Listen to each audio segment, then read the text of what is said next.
Deforestation presented by Alexander Rankin, Jason Bergstrom, and Cheyenne Woods.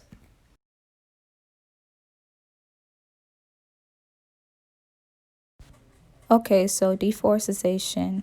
Deforestation is when trees are permanently removed from a large area, clearing it for other use, such as timber or construction.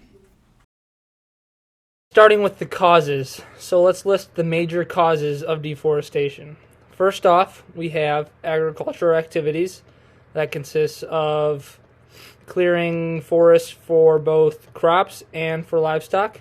Then we have mining, logging, natural disasters, forest fires, and urbanization. So our first one, agricultural activities. So there's an 80% there. That 80% is the percentage of deforestation that it accounts for. So that's 80% agricultural activities. Agricultural activities that are primary proponents of deforestation are clearing thousands of acres of forest to cultivate crops such as soy and palm oil, as well as domesticating cattle herds and ranching them. Nearly 1.2 million acres of land a year are cleared to grow soy. Not only are forests cleared to ranch cattle, but also to give farmers the land they need to grow food for their domesticated animals. So as you can see in the picture there, massive chunks of the forest are cleared for those crops and for those livestock. Next, we have mining. Mining accounts for 1 to 2% of the deforestation. There are two negative outcomes to mining. First off, which is obvious, you must clear the forest to mine beneath the ground. You can see that it's obvious in the picture. This ultimately results in millions of acres lost per year. The other negative outcome that mining creates is that it causes soil erosion, pollution in nearby bodies of water, land degradation, and adverse effects to biodiversity in the area. And we talked about biodiversity a little bit earlier in the semester. Next up, we have logging. Logging accounts for 5 to 10%. Logging, or the cutting down of trees for timber, is a primary driver of deforestation. Logging not only destroys millions of trees and the oxygen they give us as humans, but it also results in loss of habitats for hundreds of species. In addition, illegal logging is devastating to the ecosystem and is worth upwards of $100 billion a year. Next up, we have natural disasters. So that accounts for about 1 to 2%. Deforestation can also occur naturally. Disasters such as floods, erosion, landslides, and volcanic eruptions can all lead to devastating results for our forests. However, as humans, as we continue to cut down the trees throughout the world, the loss of trees makes certain areas become increasingly susceptible to these natural disasters. So as you can see in one of the pictures, there's massive floods destroying thousands of trees, and you can also see that in the other picture here. Next up, forest fires. Yes, that's a natural disaster, but I think it should be put in its own category. It accounts for 1 to 2%. The number of forest fires have increased in the last few decades due to the rising amounts of greenhouse gases within the atmosphere, which is ultimately warming the earth and changing our world's climate. Forest fires, whether natural or synthetic, are extremely dangerous and can burn for weeks at a time, destroying millions of acres of forest. This year, 2020, Australia had one of the largest scale forest fires the world has ever seen, where nearly 46 million acres burned. So forest fires can spread very quickly, both due to the environment changing, but also by humans with fires and campsites and such. And finally, urbanization, another 1 to 2% accountability. As our world continues to progress into this modern era, urbanization has become a primary driver of deforestation. Governments are making plans and executing orders to cut down trees and woodland areas to build up their urban hubs. Roads, towns, buildings, and even full-scale cities are being built upon lands that were once flourishing with strong, fully grown trees. So as you can see in that picture, almost an entire forest, actually an entire forest was cut down to build what looks like to be roads and the foundation of some sort of city. Okay, effects of deforestation. So, loss of habitats, increase in greenhouse gases, soil erosion and flooding, economic loss, and the effects of climate change. So, first, I want to start off with the loss of habitats.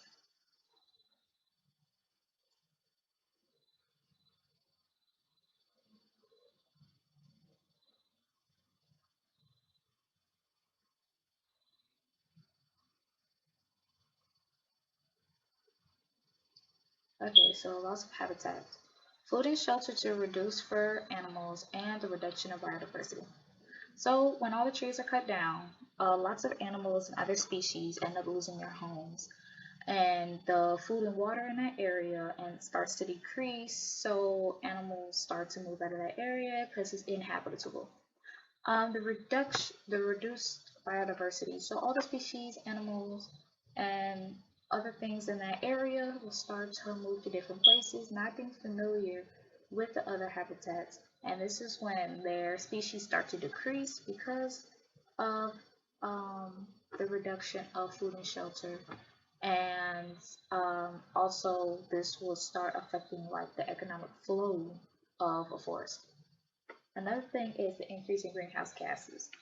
So when you cut down trees, carbon dioxide is released into the atmosphere. We need trees to lock in most of the carbon dioxide that is released. And the more trees we burn, the more that's released. And what I realized is most of the greenhouse gases that are released into the atmosphere are due to deforestation. So it's not, um, yeah, it's just from deforestation, about 15% of that.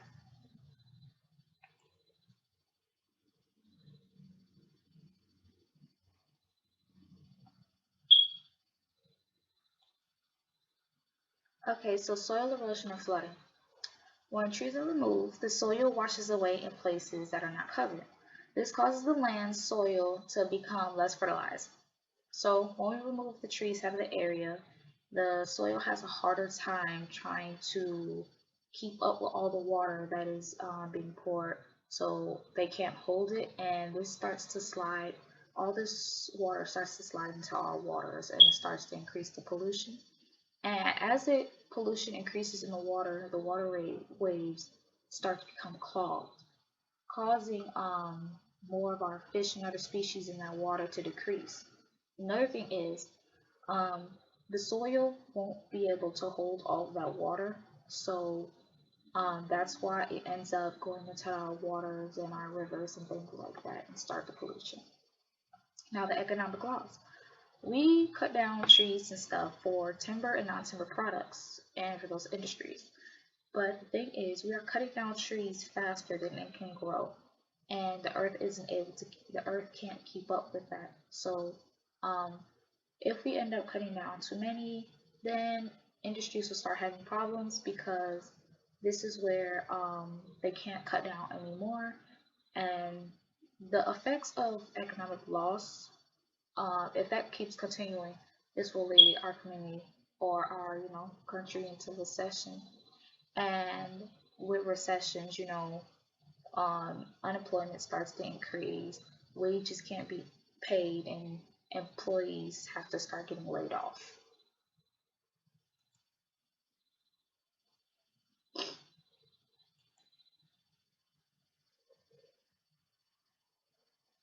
Now, lastly, I want to talk about how deforestation affects climate change.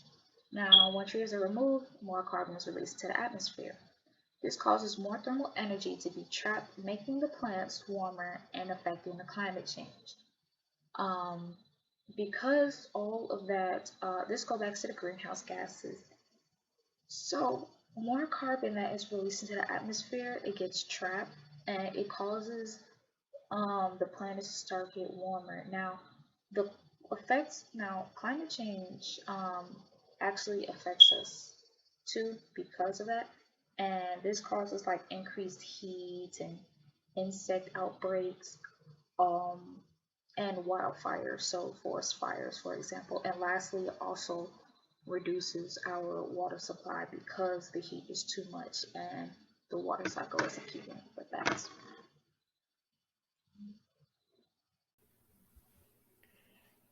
So my portion was solutions to deforestation. One possible solution is government regulation, which has proven pretty effective in reducing deforestation levels. Government organizations such as the EPA can regulate corporate activities that includes capping the amount that companies can cut down and require a certain replant percentage well, but with the companies being at risk of fines if they violate the regulations. Consumers can also make an effort to only support and purchase from businesses that make a conscious and extraordinary effort to replant and replace the materials they remove to use for their industrial and retail purposes. While it obviously makes, well, I mean, a lot of businesses already replant what they use because it's the only way to keep their industries going.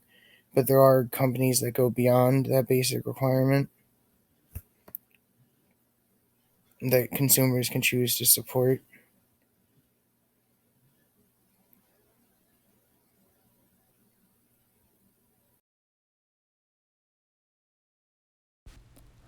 Okay, so in conclusion, if we keep clearing trees at this rate, we will lose these resources in the future.